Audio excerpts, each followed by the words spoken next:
Today we are going to begin the fifth chapter of pedagogy के पांचवें chapter में pedagogy की क्या इंपॉर्टेंट चीजें हैं और किस तरीके से इसकी सिग्निफिकेंस क्या है और ये हम क्यों यूज करते हैं। ठीक है, तो पांचवा जो चैप्टर है वो इंटायरली बेस करता है कि what are education policies and what are educational planning, कि किस तरीके से हम एजुकेशन की प्लानिंग करते हैं, इसकी इम्पोर्टेंस क्या है, इसकी पॉलिसीज किस तरह बनाते हैं, किस तरीके से इसको डिफाइन किया जाता है, किस तरीके से इसको टेस्ट किया जाता है, किस तरीके से इसकी एफिकेसी को इम्प्रूव किया जाता है, किस तरीके से इसका जो लर्निंग आउटकम होता है वो मैक्सिमाइज किया जाता है।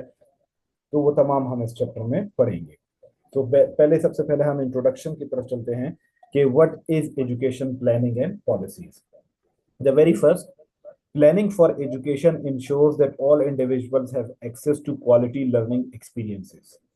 The ultimate aim of educational policies and planning ये क्या है कि जब हम जिस तरह हम अपने हर बजट की एलोकेशन करते हैं, हम अपने घर में कोई भी फॉर एग्जांपल जो इनकम होती है अपनी ज़रूरियात को उसी के मुताबिक प्लान करते हैं, अपनी आउटिंग्स को, अपनी डाइन इन को, अपने टूर्स को या ट्रिप्स को जिस तरीके से हम प्लान करते हैं, जिस तरीके से हम मैक्सिमम यूज करते हैं अपनी फाइनेंस का या कैपिटल का, in the very same way in education we need to do planning. Without planning, education uh, is something that will not be much effective. Okay, so it is very important that in education we need to carry out some plannings and we need to formulate some policies. So as a result what we shall have, that everybody, irrespective of any caste, color, creed, nation, language, religion, everybody will have equal access to quality learning. ठीक है, तो जब भी हम किसी भी teaching learning methodology के लिए कोई भी हम पॉलिसी बनाते हैं, कोई भी हम प्लानिंग करते हैं, तो उससे क्या होता है, हमारा लर्निंग का एक्सपीरियंस भी इम्प्रूव होता है और हमारी जो एजुकेशन होती है वो हर किसी को equally at their door step हम प्रोवाइड कर सकते हैं। तो इसलिए एजुकेशन की पॉलिसीज बनाना या प्लानिंग्स बनाना बहुत इंपॉर्टेंट चीज है। ठीक है, ये एक ऐसा प्रोसेस है, the process of designing educational system, ये एक ऐसा प्रोसेस है जिसमें इंटायर एजुकेशनल सिस्टम को डिजाइन किया जाता है, उनके इंफ्रास्ट्रक्चर को डिजाइन किया जाता है, उसके करिकुलम को डिजाइन किया जाता है, उसके को करिकुलर एक्टिविटीज को डिजाइन किया जाता है, उसके लेसन प्लान्स को डिजाइन किया जाता है, उसके करिकुलम को ब्यूरो ऑफ करिकुलम के जरिए से उनके टेक्स्ट बुक्स को चेक किया जाता है, एनालाइज किया जाता है, रिसर्चेस की जाती हैं, जिसके जरिए से जो अपडेटेड नॉलेज होता है जो कि वर्ल्ड में ऑन गोइंग है उन सबको इनकॉर्पोरेट किया जाता है करिकुलम में, बुक्स में, वर्क बुक्स में, वर्कशीट्स में, और इसी तरीके से फिर उसके मुताबिक स्ट्रेटजीज बनाई जाती हैं कि किस तरीके से इसका इस्तेमाल करते हुए मुख्तलिफ इदारों में या मुख्तलिफ तरीकों से हम ये तमाम एजुकेशन की जो आउटकम्स हैं या एजुकेशन का जो हासिल करने की जो ऑब्जेक्टिव्स हैं वो हम अपने स्टूडेंट्स को सिखा सकें। जैसे मिसाल के तौर पे स्ट्रेटजीज, एक स्ट्रेटजी ये हो सकती है कि किस तरीके से या प्लानिंग करते वक्त हम ये देखते हैं कि किस तरीके से हम अपने स्टूडेंट्स को ज़्यादा से ज़्यादा प्रैक्टिकल इंसान बनाएं और उसके उसकी लर्निंग को इतना मजबूत बनाएं कि वो हमेशा हर रिजल्ट को क्वालिफाई करे। ठीक है, तो आप क्या करते हो, एक पॉलिसी बनाते हो, एक प्लान बनाते हो, एक सिलेबस बनाते हो, एक स्ट्रेटेजी बनाते हो जिसके मुताबिक, जैसे फॉर एग्जांपल जो लोग सीएसएस या पीसीएस की तैयारी करते हैं तो वो कंसेप्टिव कभी भी 8 घंटे 10 घंटे नहीं पढ़ते, वो क्या करते हैं, वो अपना एक टाइम टेबल बनाते हैं। तो making time table is also a planning और पॉलिसीज। इसी तरीके के से एक प्रिंसिपल स्कूल किस तरह चलाता है, अपने टीचर्स को किस तरीके से मैनेज करता है, अपने ह्यूमन रिसोर्स को कैसे मैनेज करता है, अपने स्टूडेंट और टीचर रिलेशनशिप को कैसे मैनेज करता है, कम्युनिटी को कैसे ऑन बोर्ड लेता है, अच्छा पेरेंट टीचर मीटिंग कैसे कंडक्ट करवाता है, स्टूडेंट्स और टीचर्स का रिलेशनशिप कैसे डेवलप करवाता है, प्रॉब्लम्स को कैसे आइडेंटिफाई करता है, अपनी स्ट्रेंथ्स को कैसे आइडेंटिफाई करता है, वीकनेसेस को कैसे आइडेंटिफाई करता है, अपॉर्चुनिटीज को कैसे देखता है, उससे कैसे आउटकम हासिल करना होता है। तो ये तमाम क्या होता है, ये तमाम through the process of planning और पॉलिसीज होती है। ठीक है, and framework to address societal needs and development goals are involve. ठीक है, इस प्रोसेस में क्या होता है कि हम याद रखें कि हम फॉर इंस्टेंस अभी मेरे पास सोशल वेलफेयर ऑफिसर की पोजीशन आई है। ठीक है, 160 के करीब पोस्ट आई है, तो उसमें मुख्तलिफ लोगों ने अप्लाई किया है, लेकिन क्या है कि उसके लिए स्पेशलाइज्ड रिक्वायरमेंट क्या थी कि सोशियोलॉजी और सोशल वर्क वाले ही उन 160 पोस्टों पे अपेयर हो सकते हैं या अप्लाई कर सकते हैं, ठीक है। तो ऑन द अदर हैंड जब मैंने देखा तो हमारे पास जो फॉर एग्जांपल थे बाकी जो स्टूडेंट्स थे या जो सोशल साइंसेज वाले थे, साइकोलॉजी वाले, जेंडर वाले, वुमेन स्टडीज वाले, एंथ्रोपोलॉजी वाले, क्रिमिनोलॉजी वाले, या इस तरीके से अलाइंड सोशल साइंसेज वाले, उनमें से किसी को भी अप्लाई करने की इजाजत नहीं दी गई थी। तो हम इस चीज को देख सकते हैं कि फॉर एग्जांपल अगर उन बंदों को या उन डिग्री होल्डर्स को अप्लाई करने की इजाजत नहीं दी जाती, तो हम ये कंक्लूजन ड्रॉ कर सकते हैं कि अगले आने वाले साल कोई भी शख्स जेंडर में, साइकोलॉजी में, एंथ्रोपोलॉजी में एडमिशन नहीं लेगा। हर कोई कोशिश करेगा कि सोशियोलॉजी या सोशल वर्क में एडमिशन ले। वो इस वजह से क्योंकि सोसाइटी की जो नीड्स हैं, सोसाइटी का अल्टीमेट नीड आजकल क्या है? आजकल अच्छी जॉब हासिल करना है through Balochistan public service commission, या अच्छी ऐसी रेप्यूटेड जॉब हासिल करना है जिसमें इंसान का एक्सपोजर हो। तो हर कोई क्या करेगा? उस डिग्री में इनरोल होने की कोशिश करेगा जिसमें हमारी सोसाइटी की नीड्स को सेटिस्फाई किया जाए।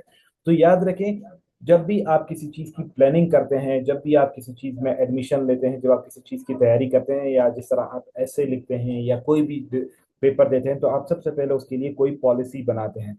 तो हमारे एजुकेशन में जब भी आप किसी भी चीज की, सोसाइटी की नीड्स की या डेवलपमेंट की या गोल्स को डिजाइन करने की, ऑब्जेक्टिव्स को डिजाइन करने के लिए जो पॉलिसी बनाते हैं, जो प्लानिंग करते हैं, प्रायर प्लानिंग करते हैं किसी भी प्लान को एग्जीक्यूट करने से, उसे हम क्या कहते हैं? एजुकेशनल पॉलिसी मेकिंग या एजुकेशनल प्लानिंग कहते हैं, ठीक है।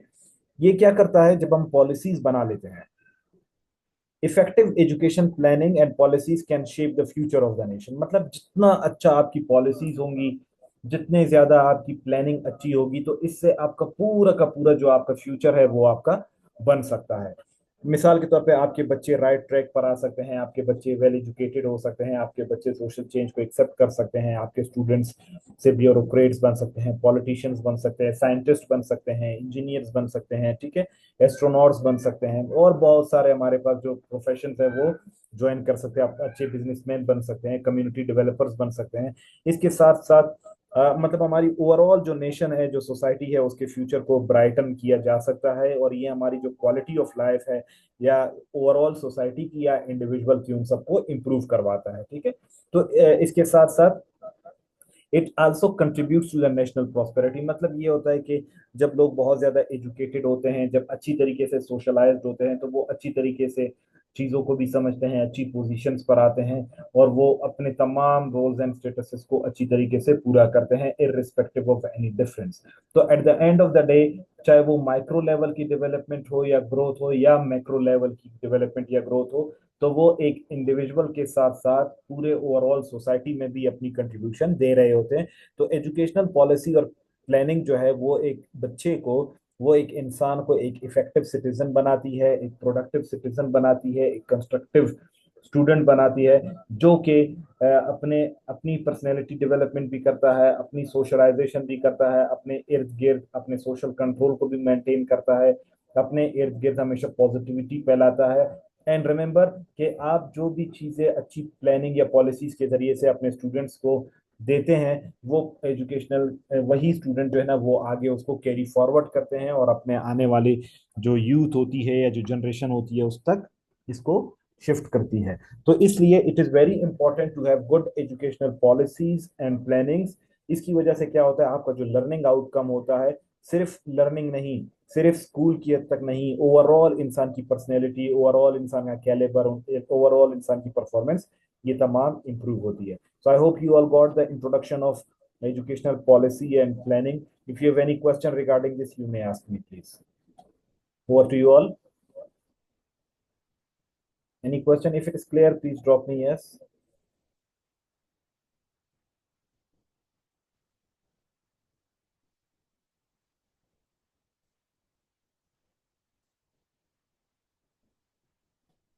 It's okay. It was the introduction. I'll send the video as well. Concept of education planning. कि क्या क्या कंसेप्ट है एजुकेशनल प्लानिंग की, ठीक है। ये क्या है? ये एक ऐसा कंसेप्ट है एजुकेशनल पॉलिसी का, या एजुकेशन को प्लान करने का, या पॉलिसीज को डिजाइन करने का, या एजुकेशन की प्लानिंग करने का।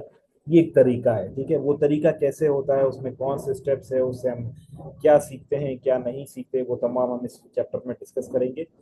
तो अगर इसको हम डिफाइन करें कि किस तरीके से एजुकेशन की प्लानिंग की जाती है, तो सबसे पहला है it is the process of formulating strategies. ये एक ऐसा प्रोसेस होता है एजुकेशन प्लानिंग का कि जिसमें हम स्ट्रेटजीज बनाते हैं, जिसमें हम अपने प्लान्स बनाते हैं, जिसमें हम अपनी आइडियोलॉजी बनाते हैं कि किस तरीके से हमने बच्चों को एजुकेट करना है,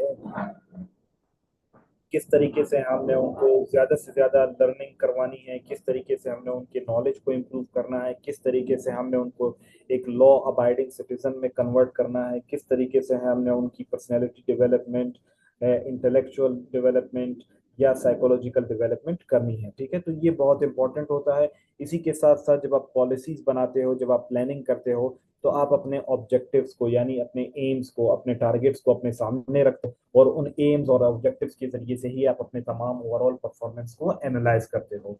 तो जो भी चीज एजुकेशन से रिलेटेड होंगी, जिस पर आप ऑलरेडी काम करते हैं, और जिसकी मदद से क्या होता है, आप फ्रेमवर्क्स बनाते हो कि आपने एक काम कितने वक्त में करना है, आपने एक काम किस तरह से करना है, कौन से तरीके से आप मैक्सिमम रिजल्ट ले सकते हैं।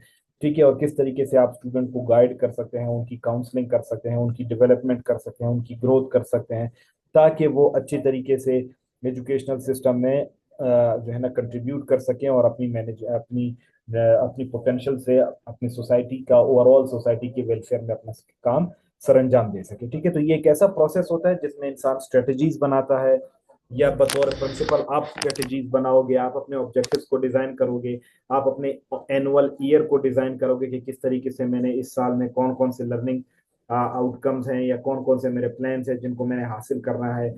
मिसाल के तौर पर आपकी पॉलिसी ये हो सकती है कि भाई मैं अपने स्टूडेंट्स को, मैं अपने कॉलेज में या अपने स्कूल में ज्यादा से ज्यादा स्टूडेंट्स की इनरोलमेंट करूं, या आपकी जो है ना पॉलिसी हो सकती है। दूसरी आपकी पॉलिसी मिसाल के तौर पर ये हो सकता है कि भाई मैं अपने जो स्कूल के बाद जो कॉलेज में जाने वाले स्टूडेंट्स होते हैं, अक्सर फेलियर की वजह से वो स्कूल ड्रॉप आउट हो जाते हैं, स्कूल छोड़ देते हैं, तो मैं कोशिश करूंगा कि मैं इनको ऐसे पढ़ाऊं कि ये सारे पेपर आसानी से पास कर ले और इनका ड्रॉप आउट रेशो कम हो।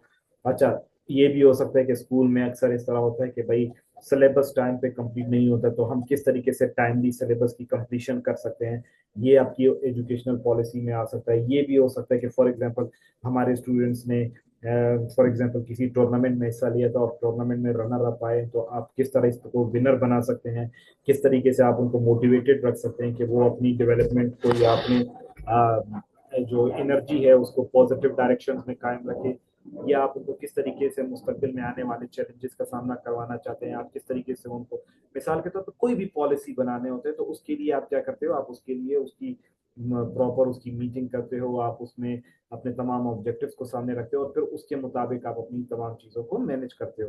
तो इसलिए ये बहुत इंपॉर्टेंट प्रोसेस है, क्योंकि इसके जरिए से आपका ओवरऑल एजुकेशनल सिस्टम वर्क करता है। ठीक है, it is based on organising resources. ये आपके जो रिसोर्सेज होते हैं, अक्सर हमारे पास जो रिसोर्सेज होते हैं गवर्नमेंट इदारों में, वो बहुत मीगर होते हैं, बहुत डेफिशिएंट होते हैं, बहुत मिनिमम होते हैं, बहुत कम होते हैं। ठीक है, तो आपने क्या करना है, एक बेहतर एडमिनिस्ट्रेटर के तौर पे, एक बेहतर मैनेजर के तौर पे, एक बेहतर प्रिंसिपल के तौर पे, आपने क्या करना होता है, आपने उन रिसोर्सेज का इस्तेमाल कैसे करना है कि आप अपने वो ऑब्जेक्टिव्स को हासिल कर सको। तो ये तमाम तभी होता है, ये ऐसे जैसे घर में आपका जो बजट आता है, खवातीन यहाँ पर हमारे पास क्लास में ज्यादा मौजूद है, तो उनको इस चीज का अंदाजा हो कि फॉर एग्जांपल अगर क्लास में या आपके घर में जो है ना 1 लाख रुपए इनकम होती है, तो आपने पूरे घर को चलाने के लिए उस 1 लाख रुपए को ऐसे ऑर्गेनाइज करना होता है, ऐसी ऐसी जगहों पर उसको खर्च करना होता है जो कि प्रायोरिटाइज्ड एरिया होते हैं। आप कुछ चीज़ों पर कॉम्प्रोमाइज करते हो, कुछ चीज़ों को प्रायोरिटी देते हो। ठीक है, तो वो क्या होता है, ये ऑर्गेनाइजेशन होता है। इसी तरीके से जब आपके पास बजट कम होता है, इसी तरीके से आपके पास ह्यूमन रिसोर्स टीचर्स कम होते हैं, इसी तरीके से आपके पास जो है ना इंफ्रास्ट्रक्चर काफ़ी इंप्रूव नहीं होता, इसी तरीके से आपके पास फॉर एग्जांपल आपके पास लेबोरेटरीज की कमी होती है, आपके पास टेक्निकल असिस्टेंस की कमी होती है, आपके पास साइंस लेबोरेटरी की कमी होती है। तो जब आप हर चीज़ को ऐसे यूटिलाइज करते हो कि जिससे आपके पास ओवरऑल क्या होता है, आपके जो रिसोर्सेज होते हैं उनको ऐसे ऑर्गेनाइज किया जाता है कि ज्यादा से ज्यादा आपके पास फायदा आ सके, ज्यादा से ज्यादा आपके पास लर्निंग आउटकम आ सके। तो इस तमाम प्रोसेस को क्या कहा जाता है, एजुकेशनल प्लानिंग कहा जाता है। इसमें आप गोल्स भी अपने डिसाइड करते हो कि किस तरीके से आपने कौन कौन से गोल्स, ज्यादातर at the beginning of the year आप क्या करते हो, आप अपने गोल्स डिसाइड करते हो, उसमें आप एजुकेशनल पॉलिसी में, जिस तरह मैंने आपको कहा था कि आप डिसेंट्रलाइजेशन करते हो पावर की, कि आप स्टूडेंट से भी जो है ना कुछ सजेशंस लेते हो। Eight the end of the year आप उनको कहते हो कि भाई ये आपका सजेशन बॉक्स है, आप सारे जो है ना अपना जो एक साल का जो आपका एक्सपीरियंस रहा था वो आप सारा अपना शेयर करें, या फिर आपकी जो कंप्लेंट्स है वो आप शेयर करें, या आपकी जो रिकमेंडेशन है वो आप शेयर करें। इसी के साथ साथ आप पेरेंट टीचर मीटिंग करवाते हैं, आप कम्युनिटी या स्टेक होल्डर्स को अपने प्लेटफॉर्म पे लेते हैं और उनको कहते हैं योर एक्सपीरियंसेस। फिर जब आप वो सारे लेते हैं, आप उनको एनालाइज करते हैं, आपको पता चलता है कि आपके इन तमाम चीजों से क्या होता है। लास्ट टाइम मैंने एक क्वेश्चन जो है ना सीड्स एकेडमी में स्टूडेंट्स को, अभी ये रिसेंटली मैंने एक पेपर उनके लिए डिजाइन किया, तो मैंने उसको कहा कि भाई आप स्वॉट एनालिसिस कैसे करेंगे, ठीक है। स्वॉट एनालिसिस क्या होगा, कि आप किस तरीके से अपने स्ट्रेंथ्स को, वीकनेसेस को, अपॉर्चुनिटीज को, थ्रेट्स को किस तरीके से आप एनालाइज करेंगे ना। एक प्रिंसिपल होता है, उसमें चारों फील्ड पे काम करना होता है। तो उसको एनालाइज करने के लिए बहुत इंपॉर्टेंट है कि आप फीडबैक दें। फीडबैक इस तरह होता है, आप फॉर एग्जांपल आप स्टूडेंट्स बाजों का जो है ना वो रिलेक्टेंट होते हैं, वो आपको फॉर एग्जांपल बताते नहीं है, वो कभी कभार शर्माते हैं, कभी कभार टीचर से डरते हैं। तो आप क्या करते हो, आप उनके लिए कंप्लेंट बॉक्स बना लेते हो। उनमें से किसी ने भी जो है ना ये सजेशन नहीं दी थी, किसी ने फीडबैक नहीं किया था कि भाई at the closing of any educational year हम उनसे जो है ना डेटा कलेक्ट करेंगे, हम उनको कहेंगे कि भाई आपकी जो रिकमेंडेशन है वो आप हमें दे दे, ताकि उसको हम सोसाइटी के नीड्स के मुताबिक आपने eight the end of the day चलना है ना, आपने अपडेटेड नॉलेज रखना है। तो ये क्या होता है, ये चीज याद रखना कि ये बहुत इंपॉर्टेंट होता है जब आप किसी भी डेवलपमेंट और प्लानिंग या पॉलिसीज को डिजाइन कर रहे हो, ठीक है। It ensures that the resources available are utilized efficiently to meet the educational needs of the population. हमारे माशरे में अक्सर आपने देखा होगा, एक क्लास में 50-50, 60-60 स्टूडेंट्स होते हैं, तो वो उस वक्त पॉसिबल होता है जब अच्छी तरीके से प्लानिंग की जाए, कि मिसाल के तौर पर शिफ्ट्स बनाए जाए, मॉर्निंग या इवनिंग शिफ्ट्स बनाए जाए, ठीक है। या टीचर्स को अक्सर आपने देखा होगा, जैसे तामिरनो जैसे स्कूल में वही टीचर जो मॉर्निंग में होते हैं, उनके पास जब वर्कलोड बहुत ज्यादा था या जो स्टूडेंट्स का लोड बहुत ज्यादा था, तो उन्होंने वही प्राइवेट कॉलेज जो कि सिर्फ मॉर्निंग में चलता था, उन्होंने उसको इवनिंग में भी कर दिया, और जो मॉर्निंग में वहां पर टीचर पढ़ाया करते थे उनको रेमनरेशन पे या उसको डेली वेजेस पे या उसको इसी तरीके से कुछ सैलरी देकर उनको इवनिंग पे भी हायर कर दिया कि आप इवनिंग में भी पढ़ाएं। तो इससे क्या हुआ, ज्यादा से ज्यादा स्टूडेंट जो है ना क्वालिटी एजुकेशन की तरफ जो है ना उनका एडमिशन हुआ। मिसाल के तौर पर एक वक्त में अगर फॉर इंस्टेंस मिसाल के तौर पर अगर तामिरनो कॉलेज में 1000 बंदों का एडमिशन हो सकता था, पहले 1000 लोगों को अकोमोडेट कर सकते थे, तो अभी क्या होगा, अगर इवनिंग में उन्होंने स्टार्ट कर लिया है तो वो 2000 बंदों को अकोमोडेट करेंगे। तो यहाँ पर क्या हुआ, आपकी जो एजुकेशनल नीड्स थी वो सेटिस्फाइड हुई, मतलब ज्यादा लोगों को क्वालिटी एजुकेशन मिल गई। तो इसी तरीके से जब आप कोई भी पॉलिसी बनाते हैं, तो उन पॉलिसीज के लिए ये जरूरी है कि आप पहले से कोई प्लानिंग करें, उस ऑब्जेक्ट आप अपने गोल्स डिजाइन करें, आप अपने ऑब्जेक्टिव डिजाइन करें, उनके मुताबिक आप अपने प्लानिंग्स, आप अपने प्रोजेक्शंस, आप अपने स्ट्रेटजीज डिजाइन करें, जिससे आप अपनी तमाम डेवलपमेंट, ग्रोथ या जो एडवांसमेंट है वो तमाम हासिल कर सकते हैं। तो एजुकेशन पॉलिसीज का या एजुकेशन प्लानिंग के सिर्फ कंसेप्ट को I hope you all got it. If yes please drop me yes, ताकि हम आगे चलें प्लीज।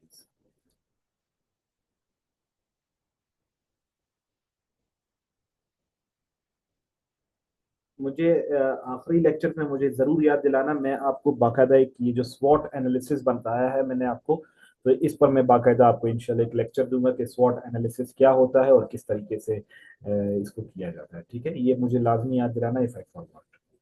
फिर हमारे पास है एजुकेशनल प्लानिंग की इंपॉर्टेंस क्या है। ये वाला स्लाइड बहुत इंपॉर्टेंट है, ठीक है, इसको अच्छी तरीके से समझना है, बहुत इंपॉर्टेंट है। स्वॉट एनालिसिस जो शायद आईफोन 15 मेरे ख्याल से आप जवेरिया है if I am not wrong, ठीक है।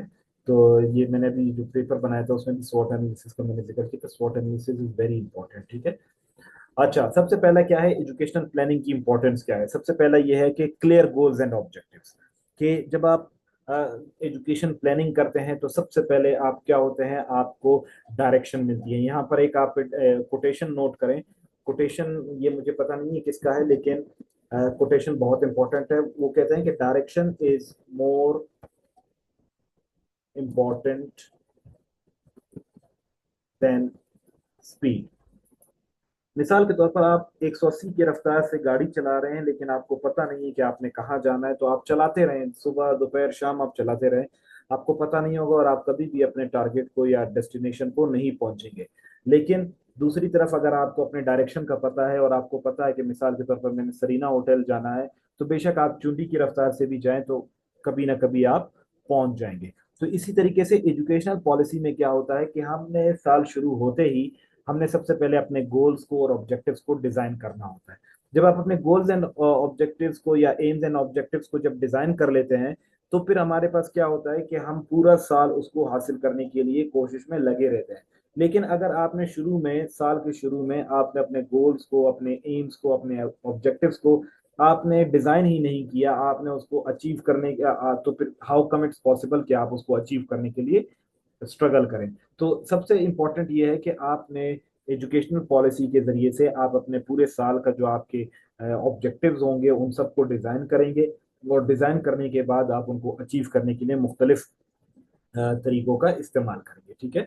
फिर इन्फॉर्म डिसीजन मेकिंग, कि आपने जो भी डिसीजन लेने हैं स्कूल में, yes, teacher principal at the end of the day, principal हमारे पास क्या होता है, एक अथॉरिटी होता है, प्रिंसिपल कैन टेक डिसीजन। लेकिन याद रखें कि never become one man army. ये अगर आपसे कभी सजेशंस भी मांगे तो आपने ये याद रखना है कि we do not, administrator should not be, कोई भी फील्ड हो, administrator should not be a one man army. वो क्या करना, उसे क्या करना चाहिए, उसे डिसेंट्रलाइजेशन ऑफ पावर करनी चाहिए। डिसेंट्रलाइजेशन ऑफ पावर से क्या होगा, डिसेंट्रलाइजेशन ऑफ पावर से ये होता है कि आपके जो लोग होते हैं ना, आपके आसपास जो लोग होते हैं, क्योंकि एक इंसान अगर किसी एक चीज पर एक एंगल से सोचता है तो बाकी जो लोग होते हैं वो दूसरे एंगल से सोच सकते हैं। तो स्वॉट एनालिसिस में भी यही होता है कि फॉर एग्जांपल आपको लगता है कि यार एक चीज के फायदे हैं और आपको नुकसान नजर ही नहीं आ रहे होते, तो दूसरा शख्स जो होता है उसमें शायद अल्लाह पाक ने ये स्किल रखी हो कि वो जो है ना नुकसानात को अच्छी तरीके से वो कर सकता हो, एनालिसिस उसका कर सकता हो। किसी को फॉर एग्जांपल किसी चीज को जो है ना कोई मुश्किल को या कोई जो थ्रेट होता है उसको अपॉर्चुनिटी में चेंज कर सकता हो। तो याद रखें कि हमारे पास कोई भी मैनेजमेंट हो, एडमिनिस्ट्रेशन हो, उसमें आपकी जो कंट्रीब्यूशन होती है from micro level to the macro level, everybody contributes. और जो भी आप डिसीजन लेंगे उन डिसीजन को क्लियरली आपने अपने तमाम ह्यूमन रिसोर्स को, अपने तमाम टीचर्स को, अपने तमाम स्टाफ को बताना है कि भाई मेरे ये साल के, मिसाल के तौर पे आप प्रिंसिपल है ना, एज अ प्रिंसिपल आप सोचें कि आपने अपने तमाम स्टाफ को बताना है कि भाई इस साल में मैंने ये आपसे रिक्वायरमेंट है, इस तरीके से मुझे आपसे की परफॉर्मेंस चाहिए, आपने इस तरीके से रेगुलर होना है, आपने स्टूडेंट्स को इस तरीके से सिखाना है, स्टूडेंट्स को इस तरीके से आपने सपोर्ट करना है। ठीक है। तो आप उनको जब इन्फॉर्म करेंगे तो टीचर भी क्या हो जाएंगे, सेंसिटाइज हो जाएंगे। तो sensitization of the teacher is also very important. आप उनको बता देते हैं कि भाई ठीक है, हम आपको new techniques, new skills, new awareness या कैंपेन्स भी सिखाएंगे जिसकी मदद से आप क्या कर सकते हो, अपने टीचिंग स्किल्स को भी इंप्रूव कर सकते हो। फिर थर्डली क्या होता है, जब आप एजुकेशन प्लानिंग करते हैं तो आपकी जो टाइम मैनेजमेंट होती है वो बहुत इंप्रूव हो जाती है। क्योंकि जब आपके पास, आपको पता होता है कि यार मैंने, फॉर इंस्टेंस मुझे पता होता है कि यार मैंने 4 लेक्चर में, 5 लेक्चर में एक चैप्टर कंप्लीट करना है। ठीक है। तो मेरी टाइम मैनेजमेंट उसी तरीके से होती है, मैंने अपने लेक्चर को उतना ही एक्सप्लेन करना होता है, मैंने अपनी डिस्कशन को उतना ही प्रोलॉन्ग करना होता है जितना मैंने उसको, फॉर एग्जाम्पल मैंने एक अगर स्लाइड पे, इस एक स्लाइड पे मैंने पूरा अगर दिन गुजारना होता है तो मैं यहाँ पर इस पर इन डेप्थ डिस्कशन करता हूँ। तो क्यों, क्योंकि मैंने टाइम मैनेज करना होता है। In the very same way जब भी आप एजुकेशन पॉलिसीज की बात करते हैं, तो एजुकेशन पॉलिसीज या प्लानिंग जब आप कर लेते हैं तो उसका फायदा हमें ये मिलता है कि आप टाइम बाउंड हो जाते हैं। आपको पता चल जाता है कि आपने कौन सी चीजों को किस वक्त में अचीव करना है। और जब आपको इन चीजों का पता चल जाता है तो eight the end of the day आप काफी जो है ना अच्छा परफॉर्म करते हैं। आपकी जो आउटकम्स होते हैं, आपका जो रिजल्ट होता है, आपके जो इन्फ्लुएंसेस होते हैं वो बहुत ज्यादा अच्छे होते हैं।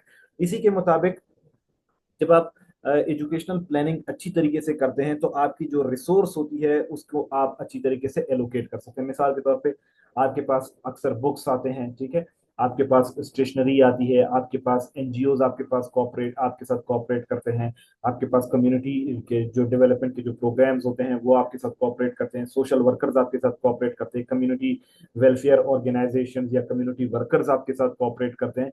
तो आप क्या करते हो, आपने रिसोर्स की एलोकेशन करनी होती है। मिसाल के तौर पे जो गरीब है या नादार है या मुस्तहिक लोग हैं, आप उनको स्कॉलरशिप प्रोवाइड करते हैं, आप free of cost books provide करते हैं, आप उनको फॉर एग्जांपल एडमिशन फी में रिलैक्सेशन दे देते हैं, मिसाल के तौर पर आप उनको यूनिफॉर्म प्रोवाइड कर देते हैं। तो ये क्या होता है, जब आपके पास आप देखते हो कि यार हमारे पास students, for example if someone is well off और अब वो आपके पास पढ़ने के लिए आ रहा है, तो आप उन उसके लिए कभी भी जो है ना, ये अगर आपने आपने पॉलिसी बनाई होगी, प्लानिंग की होगी, तो आप कभी भी फ्री का उसको जो है ना, फॉर एग्जांपल आप उसको फी वेवर नहीं देंगे, आप उसको फ्री यूनिफॉर्म नहीं देंगे, बैग्स नहीं देंगे। क्यों? क्योंकि आपके पास जो रिसोर्सेज होते हैं वो बहुत लिमिटेड होते हैं। तो आप क्या करोगे? अगर वो बंदा अफोर्ड कर सकता है तो आप उसको नहीं दोगे, एज अ रिजल्ट आप क्या करोगे? वही चीजें आप किसी गरीब को दोगे जो कि उसको अफोर्ड नहीं कर सकता। तो रिसोर्सेज की एलोकेशन भी स्मार्टली की जाती है जब आप पॉलिसीज या प्लानिंग्स अच्छी तरीके से करते हैं, आप अपने बजट को मेंटेन करते हैं, आपको पता होता है कि मेरे पास कितना पैसा मौजूद है, मैं कहाँ कहाँ पर इसको यूज कर सकता हूँ, मैं किस तरीके से, किस एनजीओ के जरिए से या किस गवर्नमेंट के इदारे से, एनजीओ से, गवर्नमेंट इदारों से, सोशल वेलफेयर के इदारों से, स्टेक होल्डर से किस तरीके से मैं कौन से काम करवा सकता हूँ। ठीक है। इसी के साथ साथ जब आपकी एजुकेशनल प्लानिंग होती है तो आपकी कैरियर प्रिपरेशन होती है। कैरियर प्रिपरेशन से मुराद ये है कि याद रखें कि एक्चुअल काउंसलिंग वो यहीं पर होती है, स्कूल्स में। ठीक है। स्कूल्स क्योंकि एक प्राइमरी एजुकेशनल इंस्टीट्यूट है जहां पर इनिशियल स्टेजेस में हमारे पास स्टूडेंट्स आते हैं, तो आप उनको जिस डायरेक्शन में आप उनको लगाते हैं वो हमेशा उस डायरेक्शन में चलते हैं। तो कोशिश करें कि जो टीचर्स होते हैं जो प्लानिंग कर लेते हैं, तो वो क्या करते हैं, वो स्टूडेंट्स के तमाम डूज एंड डोंट्स के बारे में जानते हैं, स्टूडेंट्स के स्ट्रेंथ और वीकनेसेस के बारे में जानते हैं, स्टूडेंट्स को बताते हैं कि किस तरीके से एक चीज को हासिल किया जाता है। तो उसके बाद उसके मुताबिक उनकी करियर प्लानिंग की जाती है, उनकी सोशलाइजेशन की जाती है, उनकी काउंसलिंग की जाती है। तो career preparation is very much significant, और ये तभी मुमकिन होता है जब आप एजुकेशनल प्लानिंग करते हैं। मिसाल के तौर पर अगर आप देखते हो कि आपके स्टूडेंट जो है सीएसएस या पीसीएस में इंटरेस्टेड होते हैं, तो आप क्या करते हो, किसी सीएसपी को या जो है ना एक प्रोवेंशियल सर्विसेज की किसी शख्स को लेकर आते हो, उनसे एक मोटिवेशनल स्पीच करवा देते हो, या उसको या उससे जो है ना उसके जो बेसिक आइडियाज होते हैं उनसे शेयर करवा देते हो कि किस तरीके से सीएसएस होता है, पीसीएस होता है। तो आहिस्ता आहिस्ता स्टूडेंट्स क्या करते हैं, उनसे इंस्पिरेशन हासिल करते रहते हैं और वो मजीद मोटिवेटेड रहते हैं। ठीक है। तो इस ये उस वक्त पॉसिबल होता है जब आप प्लानिंग करते हैं।